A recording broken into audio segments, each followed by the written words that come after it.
जीवनात काही गोष्टी अशा अचानक घडतात, ज्यांची आपण कधी स्वप्नातही कल्पना केलेली नसते. आपण आपलं आयुष्य एका साध्या आणि सरळ रेषेत जगत असतो. सर्व काही सुरळीत सुरू असतं, पण एखादं असं वळण येतं जिथे मनातल्या भावना, आकर्षण आणि नैतिकतेची सीमा यामध्ये एक अतिशय नाजूक रेषा निर्माण होते. माझी कथासुद्धा काही अशीच आहे, पण एक अनपेक्षित, तीव्र आणि मनाला ढवळून काढणारा अनुभव. माझं नाव करण, वय साधारण 27-28 असेल. मी एका चांगल्या प्रायव्हेट कंपनीत असिस्टंट मॅनेजर म्हणून काम करतो. माझं आयुष्य तसं खूप साधं आणि रुटीन चालणारं होतं. सकाळी ऑफिस, संध्याकाळी घर आणि विकेंडला मित्रांसोबत गप्पा. या मित्रांच्या वर्तुळात माझा एक अतिशय जवळचा, अगदी बालपणापासूनचा जिगरी दोस्त होता, अमित. अमित आणि माझी मैत्री फक्त नावाला नव्हती. शाळेच्या बाकापासून ते कॉलेजच्या कट्ट्यापर्यंत आम्ही एकत्र वाढलो होतो. एकमेकांच्या सुखदुःखात सोबत राहिलो होतो. आमच्यात कधी कशाचा पडदा नव्हता. अमितचं घर माझ्या घरापासून अगदी हाकेच्या अंतरावरच होतं. त्यामुळे त्याच्या घरी माझं जाणं-येणं असायचं. त्याच्या आई-वडिलांपासून ते त्याच्या घरातील प्रत्येक माणसाशी माझे कौटुंबिक संबंध होते. साधारण 2 वर्षापूर्वी अमितचं लग्न झालं. त्याची बायको होती सायली. सायली हे नाव जरी ऐकलं तरी डोळ्यांसमोर एक अत्यंत जिवंत, चंचल आणि सुंदर व्यक्तिमत्व उभं राहायचं. सायली दिसायला खरोखरच खूप सुंदर होती. गोरापान रंग, थोडे कुरळे आणि रेशमी केस. चेहऱ्यावर नेहमी एक खोडकर हसू आणि तिच्या डोळ्यात एक वेगळीच चमक आणि चंचलता होती. ती जेव्हा कोणाशी बोलायची तेव्हा समोरच्या माणसाला अगदी सहज आपल्याकडे आकर्षित करून घ्यायची. सायलीचा स्वभाव खूप मोकळा आणि चंचल होता. कोणाशीही हसून खेळून बोलणं, लहान-सहान गोष्टीवर खळखळून हसणं आणि घरात सतत उत्साह ठेवणं ही तिची सवय होती. अमित स्वभावाने थोडा शांत आणि गंभीर होता. पण सायली मात्र अगदी त्याच्या उलट, अगदी वाऱ्यासारखी, झुळकीसारखी चंचल आणि उत्साही. लग्न झाल्यानंतर मी सुरुवातीला अमितच्या घरी जायला थोडा संकोच करायचो. मला वाटायचं की आता त्याचं नवीन लग्न झाले, आपण उगीच मध्ये नसलेलं बरं. पण अमितनेच मला एकदा स्पष्ट बजावलं होतं, "अरे करण, तू असं परक्यासारखा का वागतोयस? हे तुझंच घर आहे. पूर्वीसारखा येत जा." आणि फक्त अमितच नाही, तर त्या सायलीनेही मला खूप आपुलकीने घरातील एक सदस्य मानलं होतं. मी जेव्हा त्याच्या घरी जायचो, तेव्हा सायली माझं स्वागत अत्यंत आवडीने करायची. "अरे करण, आज खूप दिवसांनी आलास. थांब, तुझ्यासाठी मस्त आले चहा करून आणते." असं म्हणत ती लगेच किचनच्या मध्ये जायची. बऱ्याचदा काय व्हायचं, अमित ऑफिसच्या कामात किंवा क्लायंट मीटिंगमुळे उशिरा यायचा. मी आधीच घरी पोहोचलेलो असायचो. अशा वेळी अमितची वाट पाहत मी हॉलमध्ये सोफ्यावर बसलेलो असायचो. सायली किचनमधील काम उरकून माझ्याशी गप्पा मारायला हॉलमध्ये येऊन बसायची. गप्पा मारताना सायलीचा एक वेगळाच अंदाज असायचा. ती नेहमी सोफ्यावर माझ्या अगदी जवळ येऊन बसायची. तिचं ते मोकळेपणानं बोलणं, मध्येच हसताना माझ्या खांद्यावर किंवा हातावर सहज हात ठेवणं, या सर्व गोष्टी सुरुवातीला मला अगदी सामान्य वाटल्या. मला वाटायचं की हा तिचा स्वभावच असा चंचल आणि मोकळा आहे. मित्र म्हणून मी त्याकडे कधीही वाईट किंवा वेगळ्या नजरेने पाहिलं नाही. पण जसा वेळ जात गेला, तसं मला जाणवू लागलं की तिचा तो हळुवार स्पर्श काही वेगळाच होता. जेव्हा ती हसताना माझ्या हाताला स्पर्श करायची किंवा गप्पा मारताना माझ्या डोळ्यात एकटक पाहायची, तेव्हा माझ्या पाठीवरून एक अज्ञानाताची सुरसुरी यायची. तिच्या अंगातून येणारा तो मंद मोगऱ्याचा परफ्यूमचा सुवास, तिची साडी सावरण्याची ती खास पद्धत आणि तिचे ते चंचल डोळे, या सर्व गोष्टी हळूहळू माझ्या सुप्त मनावर ताबा मिळवू लागल्या होत्या. कधीकधी मी सोफ्यावर बसलेलो असताना ती चहाचा कप माझ्या हातात द्यायची आणि कप देताना तिची बोटं माझ्या बोटांना मुद्दाम थोडं वेळ चिटकवून ठेवायची. मी तिच्याकडे पाहिलं की ती फक्त एक मंद, खोडकर स्माईल द्यायची आणि निघून जायची. तिच्या या छोट्या-छोट्या हालचालींनी माझ्या मनात एक आरामिक वादळ निर्माण करायला सुरुवात केली होती. मी रात्री माझ्या खोलीत एकटा असताना विचार करायचो. मनातून स्वतःला नेहमी समजायचो, "करण, तू काय विचार करतोयस? ती तुझ्या जीवाभावाच्या मित्राची बायको आहे. असा विचार करणंही एक प्रकारचं पाप आहे. तू तुझ्या मर्यादा ओलांडू नकोस." मी मनाला खूप आवर घालण्याचा प्रयत्न करायचो. ठरवायचो की आता अमितच्या घरी जाणं थोडं कमी करायचं. पण जेव्हा अमितचा फोन यायचा किंवा सायलीचा मेसेज यायचा, तेव्हा मी स्वतःला रोखू शकायचो नाही. सायलीचं ते सुंदर रूप आणि तिची ती चंचलता माझ्या विचारांवर इतकी हावी झाली होती की मी नकळत तिच्या आकर्षणाच्या जाळ्यात अडकत चाललो होतो. मला आतून जाणीव होत होती की सायलीच्या या चंचल स्वभावामागे आणि तिच्या स्पर्शामागे फक्त मैत्री नव्हती, तर त्याहूनही काहीतरी वेगळं, काहीतरी तीव्र भावना लपलेली होती. पण ती भावना काय होती आणि ती आपल्याला कुठल्या वळणावर घेऊन जाणार होती, याची मला अजिबात कल्पना नव्हती. एक शांत पण तीव्र आकर्षणाची ठिणगी पडली होती, जी लवकरच एका मोठ्या प्रसंगात बदलणार होती. तो शनिवारचा दिवस माझ्या आयुष्यात एक असा वळण घेऊन येईल असं मी कधीही विचार केला नव्हता. वीकेंड असल्यामुळे वातावरण असं शांत होतं. दुपारचे साधारण 3-3:30 वाजले असतील.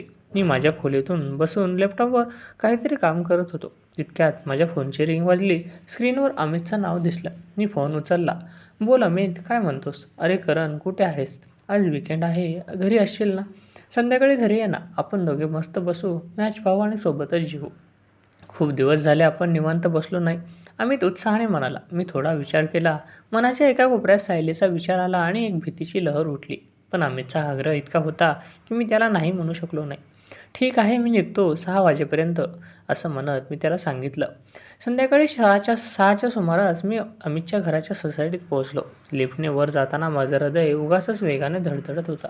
मी स्वतःला समजावलं, करण तू मित्राच्या घरी चालला आहेस, उगाच काहीतरी विचित्र विचार करू नकोस.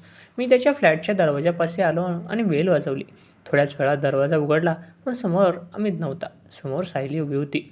तिला पाहता क्षणी माझ्या नजरेत टप्पाच चुकला. सायली आज खूपच वेगळी आणि अत्यंत सुंदर दिसत होती. तिने हलक्या गुलाबी रंगाची साडी नेसली होती. केस मोकळे सोडून पाठीवर टाकले होते आणि तिच्या चेहऱ्यावर नेहमीसारखंच ते मंद, खोडकर हास्य होतं. तिच्या अंगातून येणारा तो मोगऱ्याचा सुवास थेट माझ्या मनाला भिडला. अरे करण, ये ना आत ये, सायली हसत म्हणाली आणि बाजूला झाली. मी आत जात जात हॉलमध्ये ठेवलेल्या सोफ्यावर बसलो. मी बाजूबाजूला पाहिलं. घरात अगदी शांतता होती. मी थोडा बिचकत विचारलं, अरे सायली, अमित कुठे आहे? तो तर म्हणाला होता की घरीच आहे आणि त्याने मला बोलवलंय. सायलीने दरवाजा लावून घेतला. ती सावकाश पावलं टाकत हॉलमध्ये आली. साडीचा पदर नीट सावरत ती सोफ्यावर अगदी माझ्या शेजारी येऊन बसली. सोफ्यावर तिच्या आणि माझ्यामध्ये फारसं अंतर उरलं नव्हतं. तिने माझ्याकडे पाहिलं आणि शांत आवाजात म्हणाली, त्याला अचानक ऑफिसमधून अर्जंट कॉल आला. क्लायंटची काहीतरी इमर्जन्सी मीटिंग निघाली म्हणून तो घाईघाईत अर्ध्या तासापूर्वी बाहेर गेलाय. तो म्हणाला करण येईलच, त्याला बसून ठेव, मी तासाभरात काम उरकून येतो. ओ, असं आहे होय की? मी मान हलवत म्हणालो. घरात आता फक्त आम्ही दोघंच होतो. हॉलमध्ये एक अनोळखी शांतता पसरली होती. ती शांतता मला आतून स्वस्थ करत होती. वातावरण हलकं करण्यासाठी मी समोरचा टीव्हीचा रिमोट सुरू केला आणि स्पोर्ट चॅनल लावलं. पण माझं लक्ष टीव्हीच्या स्क्रीनवर बिलकुल नव्हतं. माझं संपूर्ण लक्ष माझ्या शेजारी बसलेल्या सायलीकडे आणि तिच्या श्वासांच्या आवाजाकडे होतं. सायलीसुद्धा टीव्हीकडे पाहत नव्हती. तिची नजर माझ्यावरच खिळली होती. अचानक ती थोडी अजून माझ्याजवळ सरकली. तिने तिचा कोमट मऊ हात माझ्या हातावर ठेवला. तिचा तो अनपेक्षित स्पर्श होताच माझ्या पाठीवरून एक तीव्र शहारा गेला. माझ्या शरीरातून जणू विजेचा लहानसा धक्का बसल्यासारखंच झालं. मी दचकून तिच्याकडे पाहिलं. कारण ती अतिशय हळुवार आवाजात आणि काहीशा घोगऱ्या आवाजात म्हणाली, हो, सांग ना सायली, काय झालं? माझा आवाज थोडा अडखळला. सायलीने माझ्या डोळ्यात एकटक पाहिलं. तिच्या त्या चंचल डोळ्यात आज एक वेगळीच तडप आणि तीव्र आकर्षण दिसत होतं.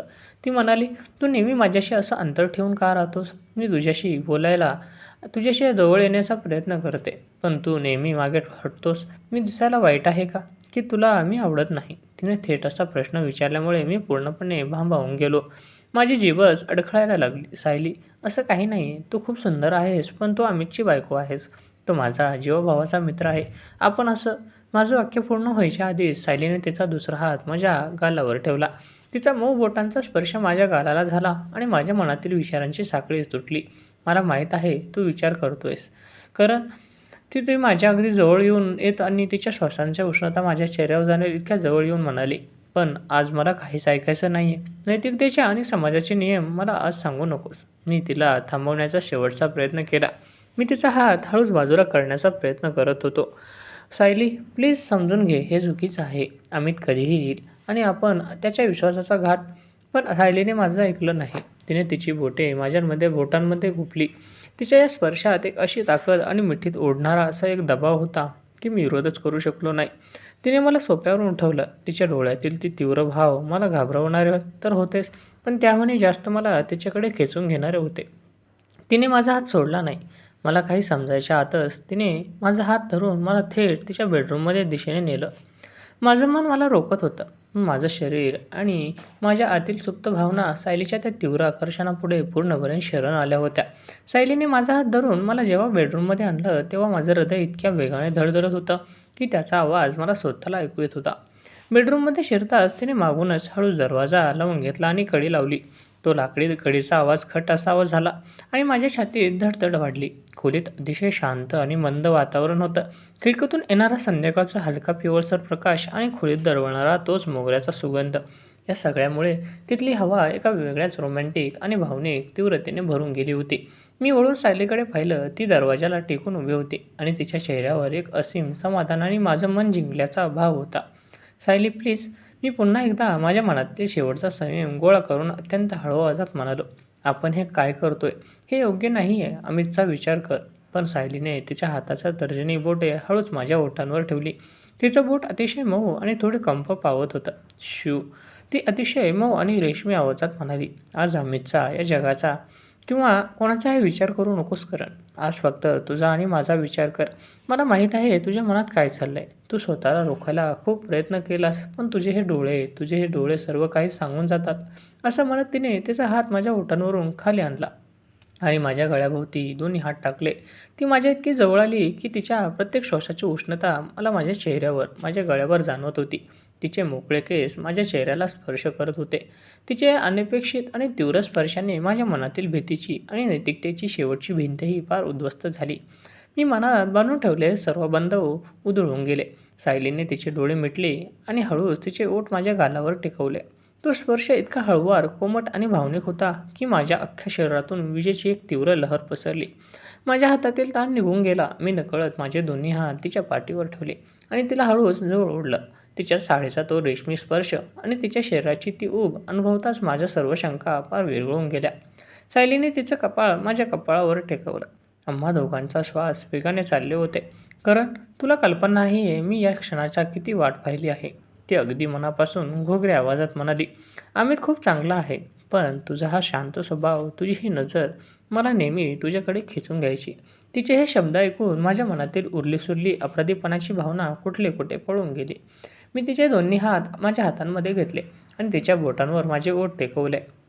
सायलीने एक मंद श्वास घेतला आणि तिच्या चेहऱ्यावर एक सुखद हास्य उमटलं. तिने मला हळूच बेडच्या काठावर बसवलं आणि ती स्वतः माझ्या शेजारी येऊन बसली. खोलीतल्या त्या मंद प्रकाशात तिचे ते चंचल डोळे आता अधिकच खोल आणि भावूक दिसू लागले होते. तिने तिचे डोके माझ्या खांद्यावर ठेवले. मी माझा हात तिच्या केसांवरून फिरवू लागलो. तिचे ते कुरळे आणि मऊ केस माझ्या बोटांमध्ये घट्ट रुतून बसत होते. तू असाच राहा कर, फक्त काही वेळ मला तुझ्या जवळ राहू दे, ती हळूच म्हणाली. मी तिला माझ्या मिठीत हळूच घट्ट धरून ठेवले. त्या क्षणी मला जगाची, वेळेची किंवा भविष्याची कोणती चिंता उरली नव्हती. तिच्या या हळूवार आणि तीव्र स्पर्शात एक असं सुख होतं जे मी माझ्या आयुष्यात कधीच अनुभवलं नव्हतं. सायलीने मान वर केली आणि माझ्या डोळ्यांमध्ये पाहत पुन्हा एकदा माझ्या चेहऱ्यावर स्पर्श केला. तिने माझ्या गळ्यावर आणि कपाळावर तिचे मऊ ओठ टेकवले. त्या बेडरूमच्या शांततेत फक्त आमच्या दोघांच्या श्वासांचा आवाज आणि अंतःकरणाचा भावनांचा कल्लोळ होता. तिच्या चंचल स्वभावाच्या मागे लपलेली ही एक अत्यंत प्रेमळ आणि तीव्र भावुक स्त्री मला आज दिसत होती. आम्ही एकमेकांच्या मिठीत पूर्णपणे सामावून गेलो होतो. वेळ कसा निघून गेला काहीच कळलं नाही. सायलीची ती जवळीक, तिच्या हातांचा तो हळवा स्पर्श आणि तिच्या श्वासांची ऊब याने माझ्या संपूर्ण अस्तित्वाला वेढून टाकलं होतं. तो अनुभव अतिशय अश्लीलतेच्या पलीकडचा एक तीव्र भावनिक आणि सुंदर रोमॅन्टिक क्षण बनून माझ्या मनात कायमचा कोरला जात होता. बेडरूममधील ते अत्यंत तीव्र, भावनिक आणि रोमॅन्टिक क्षण अत्यंत शांत झाल्यानंतर खोलीत एक वेगळी शांतता पसरली होती. खिडकीतून येणारा बाहेरचा प्रकाश आता पूर्णपणे मावळला होता आणि संध्याकाळच्या अंधाराने खोलीला वेढून टाकलं होतं. सायली अजूनही माझ्या ओळीतील शरीर ढिलं करून तिचं डोकं माझ्या छातीवर ठेवून शांत पडून होती. तिच्या श्वासांची गती आता हळूहळू पूर्ववत होत होती. तिचे मऊ केस माझ्या हातांवर पसरले होते. मी अगदी शांतपणे छताकडे पाहत पडून राहिलो. त्या क्षणी मला एक वेगळाच आनंद आणि मानसिक समाधान मिळालं होतं. पण जसजशी ती भावनेची भरती ओसरू लागली तसतशी वास्तवाची कठोर जाणीव पुन्हा माझ्या मनावर आदळू लागली. माझ्या मनात विचारांचे वादळ सुरू झाले. कारण हे काय झालं आहे तुझ्याकडून? अमित तुझ्या सर्वात जवळचा मित्र आहे.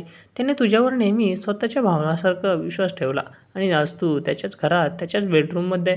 हा विचार येताच माझ्या पाठीवरून पश्चातापाची एक भयंकर थंड लहर निघून गेली. माझा श्वास थोडा अडखळला. माझ्या शरीरातील ती हालचाल जाणून सायलीने तिचं डोकं वर केलं. तिने तिच्या चंचल डोळ्यांनी माझ्याकडे पाहिलं. तिच्या चेहऱ्यावर अजूनही तोच मंद प्रकाश आणि एक तृप्त हास्य होतं.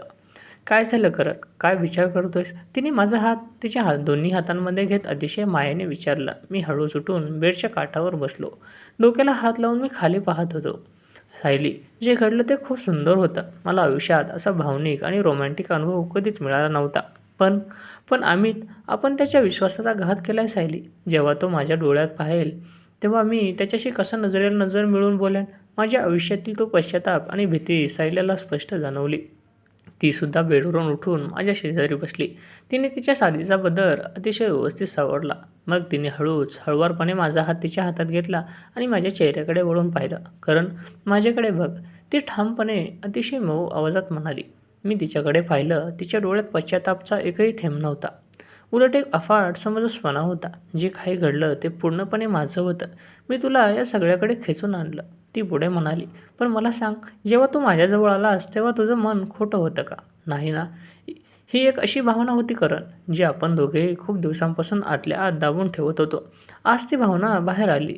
इतकंच, अमित खूप चांगला नवरा आहे. मी त्याच्यावर प्रेम करते आणि त्याच्याशी कधीही तर्कता करणार नाही. पण तुझ्याबद्दल माझ्या मनात जे एक अनोखं आकर्षण होतं, त्याला मी आज एक सुंदर क्षण दिला." तिने माझ्या गालावर पुन्हा एकदा हळूच हात ठेवला. "अमितचा घात करण्याचा आमचा दोघांचा हेतू नव्हता. हा क्षण फक्त आपल्या दोघांचा होता. एक असं गुप्त सत्य जे कायम या खोलीत आणि आपल्या दोघांच्या मनात बंद राहील.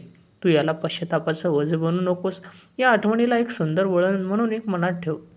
सायलीच्या या शब्दांनी माझ्या मनावर साचलेलं धुकं थोडं विरघळलं. मला हे पटत होतं की जरी हे अनपेक्षित होतं, तर त्या क्षणी आमच्यातील निर्माण झालेली भावनिक आणि शारीरिक जवळ अतिशय तीव्र, उत्कट आणि खरी होती. मी एक दीर्घ श्वास घेतला आणि तिच्या हातावर माझा हात ठेवला. तितक्यात हॉलमधून मुख्य दरवाजाची बेल वाजली. डिंग-डॉंग असा आवाज आला आणि आम्ही दोघेही दचकलो. अमित आला होता. सायली एका क्षणात भानावर आली. तिने पटकन उठून आरशासमोर जाऊन तिचे केस नीट व्यवस्थित सावरले. साडीचा पदर नीट केला आणि चेहऱ्यावर भाव अगदी नॉर्मल केला. स्त्रीच्या या सावरण्याच्या वेगाने मला त्या क्षणी खूप नवल वाटलं. "तू हळूच बाहेर जाऊन हॉलमध्ये बस. मी 2 मिनिटात चहा घेऊन येते," ती मला डोळा मारत खोडकरपणे म्हणाली. मी बेडरूमची कडी उघडली आणि शांतपणे बाहेर येऊन हॉलमध्ये सोफ्यावर बसलो. मी टीव्हीचा रिमोट हातात घेतला आणि चॅनल बदलल्यासारखं नाटक करू लागलो. माझं हृदय अजूनही धडधडत होतं. अमितने स्वतःला कडील चावीचा दरवाजा उघडला आणि आत आला. हातातील ऑफिसची बॅग सोफ्यावर ठेवत म्हणाला, "अरे करण, सॉरी यार, खूप उशीर झाला ना?" तो क्लायंट असा विचित्र निघाला की मीटिंग संपवायचं नावच घेत नव्हती. मी चेहऱ्यावर शक्य तितकं स्वाभाविक हसू आणलं आणि म्हणालो, "अरे नाही नाही अमित, काही हरकत नाही. मी तर बसलोच होतो टीव्ही पाहत. बरं झालं तू थांबलास." अमित हसत म्हणाला आणि फ्रेश व्हायला निघून गेला. थोड्याच वेळात सायली हातात चहाचे कप घेऊन हॉलमध्ये आली. ती इतकी शांत आणि सामान्य वागत होती की जणू काही तासांपूर्वी त्या बेडरूममध्ये काहीच घडलं नव्हतं. तिने अमितला चहाचा कप दिला आणि मग माझ्याकडे आली. तिने चहाचा कप माझ्या हातात दिला. कप देताना तिची बोटे पुन्हा एकदा माझ्या बोटांना मुद्दाम स्पर्श करून गेली. तिने माझ्याकडे पाहिलं आणि तिच्या बोटांवर तोच ओळखीचा चंचल आणि खोडकर स्माईल होता. मी चहाचा घोट घेतला. तो चहा आज मला नेहमीपेक्षा थोडासा गोड आणि वेगळा लागत होता. त्या रात्री अमितसोबत गप्पा मारून आणि जेवण उरकून मी माझ्या घरी परतलो. मी माझ्या खोलीतील बेडवर आडवा झालो, पण डोळे मिटताच मला सायलीचा तो स्पर्श, तिच्या श्वासांची उष्णता आणि तिचा मोगऱ्यांचा सुगंध जाणवू लागला. मला माहीत होतं की मी आणि सायली एका अशा अनोख्या स्टेशनवर पाऊल ठेवत होतो, जिथून मागे फिरणं आता शक्य नव्हतं. अमित माझा मित्र कायम राहणार होता, पण सायली आणि माझं नातं आता कायमचं बदललं होतं. एक असं नातं ज्याला कोणतंही नाव नव्हतं, पण त्यात एक तीव्र, सुंदर आणि गुपित रोमॅन्टिक जग सामावलेलं होतं.